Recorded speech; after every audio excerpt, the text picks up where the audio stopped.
So when Lena selected this book for us to read this month, she was a little concerned that I might be a bit critical of one of her favorite books. So at the midpoint of this book, Lena, maybe don't watch this episode.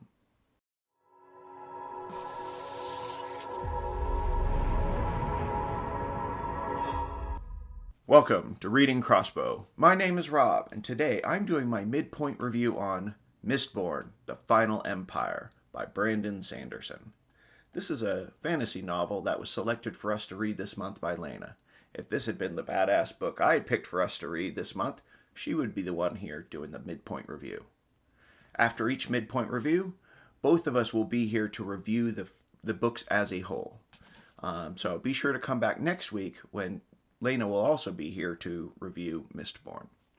Now, as I noted earlier, this is one of Lena's this is a throwback pick for her, and one of her kind of favorite fantasy stories.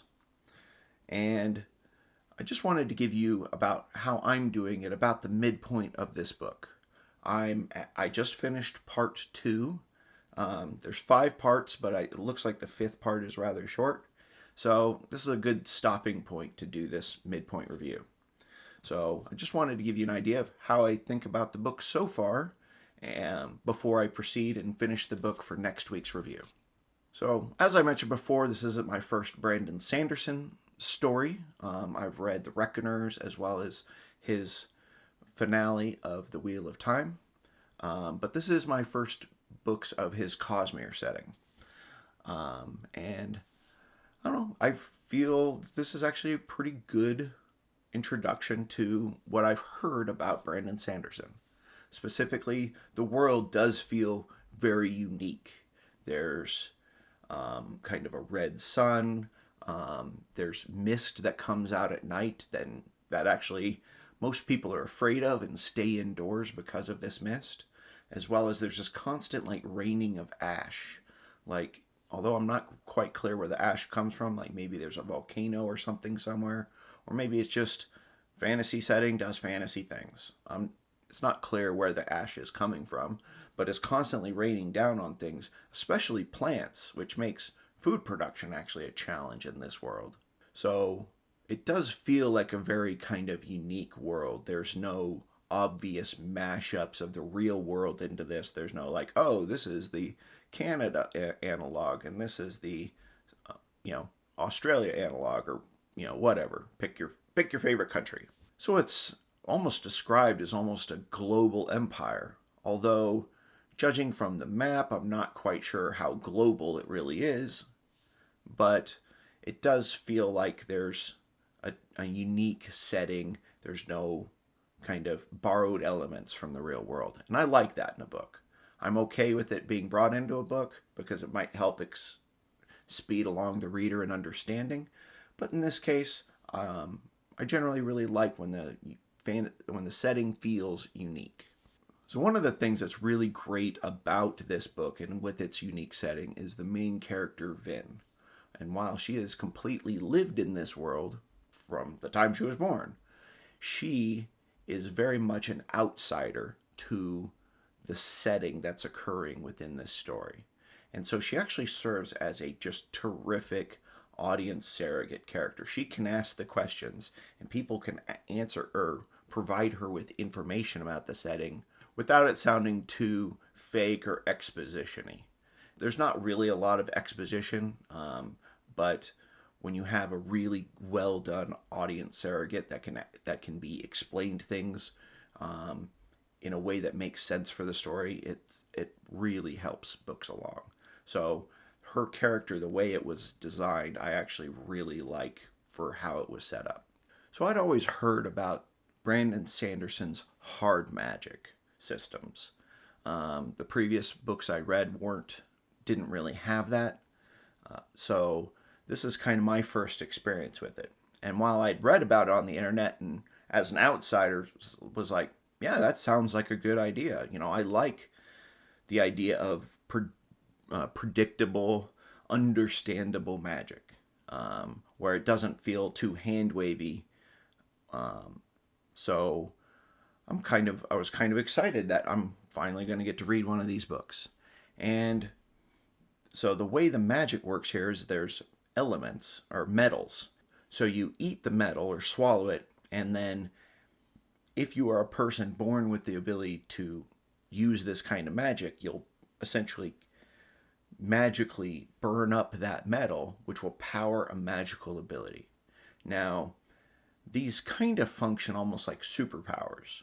So most people who are able to use allomancy, which is what this magic is called, can only burn a single metal. So they might be able to burn iron. So if they eat a little bit of iron, they can burn it up in their stomach and use that to control metal. So I think with the iron, they pull the iron to them. And if they can do steel, they can push iron away from them.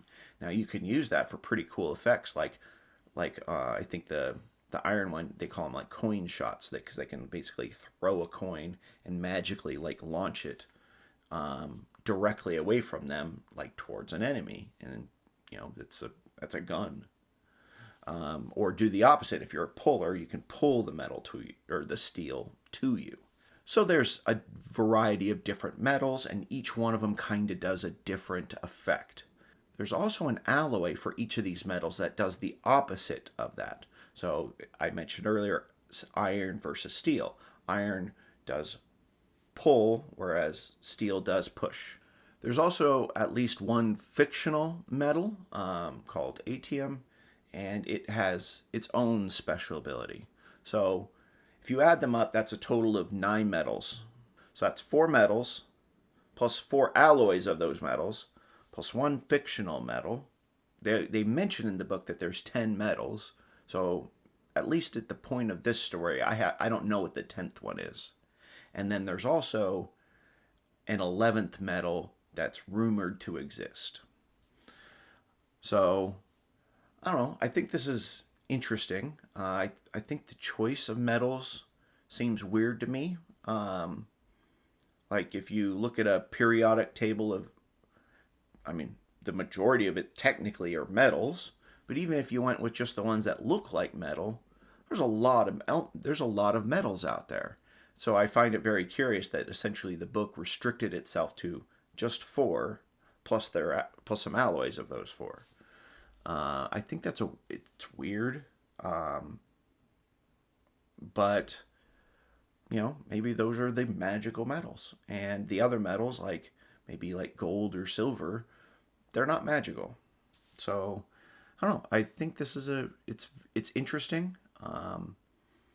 I would personally, I think it would be cooler if it was a little more dynamic, like instead of the 8 metals being 4 elemental metals and 4 alloys of those metals, if you just had 8 different elemental metals, and then if you have alloys of 2 different ones together, that might produce like a merged effect or something.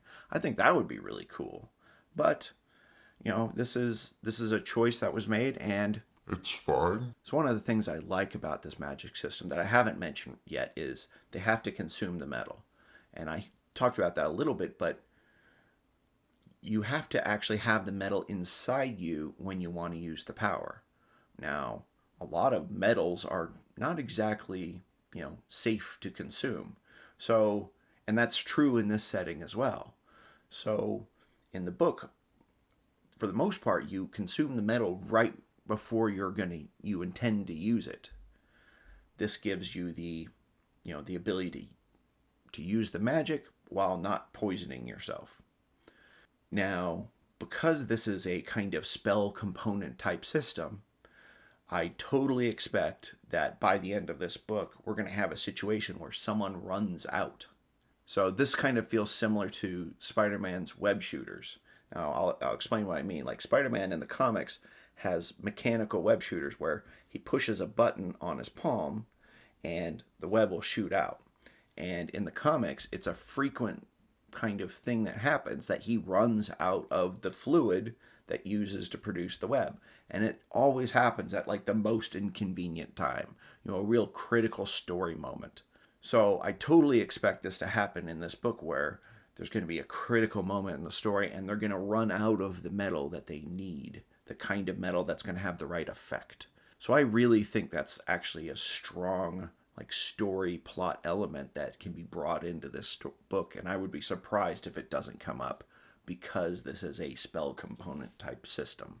So my favorite moment in this book is when Kelsier, the mentor type character to the protagonist, Vin, he goes on like a solo attack mission against one of their enemies.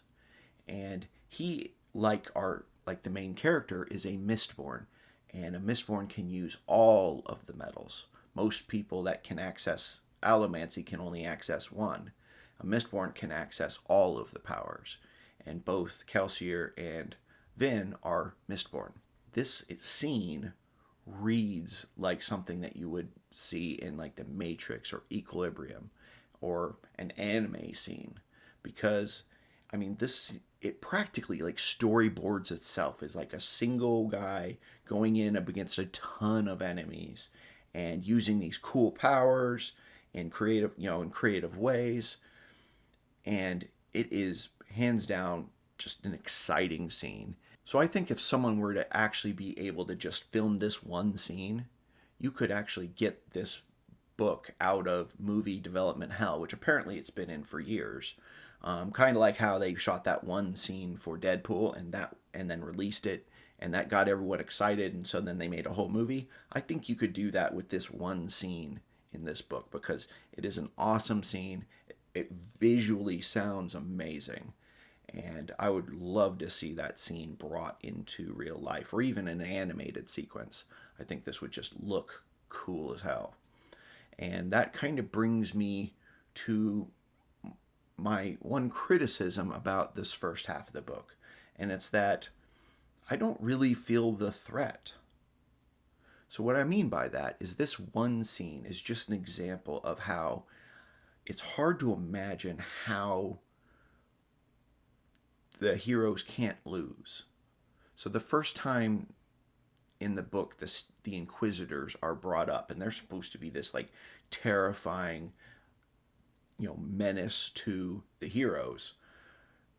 Kelsier is just like, don't worry, I'll get rid of them. And it's so unimportant. It occurs off camera. He shows up later on, and he doesn't even really look winded or bothered.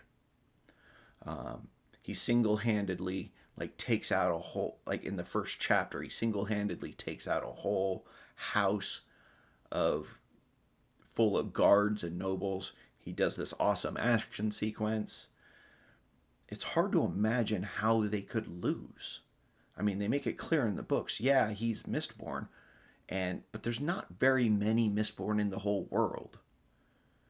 And when he goes against the house during the action sequence, he runs into a lot of Mistings, which are the people that can access one element.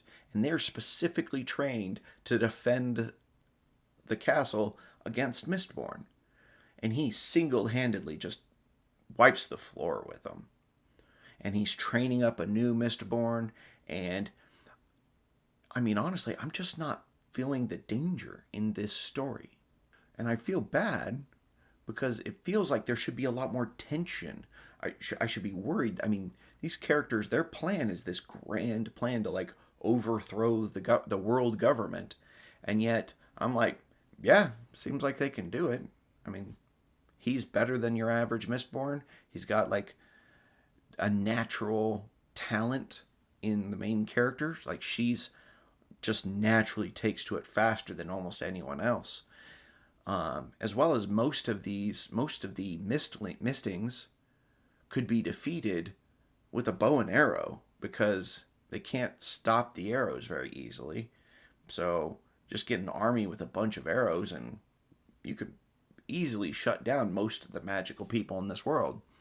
Now that's true in most fantasy settings. Most fantasy settings, the wizards are unarmored, and a stray arrow from far away will kill the weak old wizard, from your average story, or even like a D&D party. The wizard has half the hit points of everyone else. So it fits within that mold, but I don't feel the tension that I should be feeling, because at the end of part 2, there's another kind of big action sequence. And, you know, trying to avoid spoilers, it doesn't go as well as the first major action sequence. But it comes across not because of talent, but because the combatants are worried about other people. So they're focusing defensively rather than offensively. And generally speaking, if you're taking a defensive position in a fight, that's not a winning position. That's a delaying action. So it's understandable that, that fight doesn't go quite as well. I mean, it's clear the bad guys and the Inquisitors, they are very villainous, very bad, very dangerous. But the way this book is written so far, I don't feel that I'm not worried about any characters. It's very unexciting, and I worry about that. Now, I'm only at the midpoint of this book, and there's a lot of book to go forward, and I'm very hopeful that this feeling that I'm having at this point in the book will definitely be changing, and I'm hopeful that that's not going to be a long-term feeling I have for this book. So overall, at the midpoint, I would say this has been a very fun story, and I would easily recommend that you pick this up as well. So this book's been out for quite a long time. There's a bunch of different editions of this book, like mine there. Apparently is like the 10th anniversary edition, but I actually really liked the covers on like what I think is the newest version. It's kind of a stylized drawing of a character leaping through the air. I think this is probably a really cool cover as well. I think this is the newest cover. But yeah, pick this up. And this, if you've never read this like me, this is a solid book so far. And I'm excited where the second half of this book is going. So be sure to come back next week. Lena will also be here, and we will review the book as a whole together. And I'm excited. I think we actually will have quite a bit to talk about, especially this magic system. It is quite unique, and with its rules and stuff, I think there's a lot for us to discuss. So next month, I think I'm actually going to select a book that was recommended by one of our viewers on the Discord. So be sure to check out the Discord. Pretty interesting conversations there. And until then, have a good week, and we'll see you next time.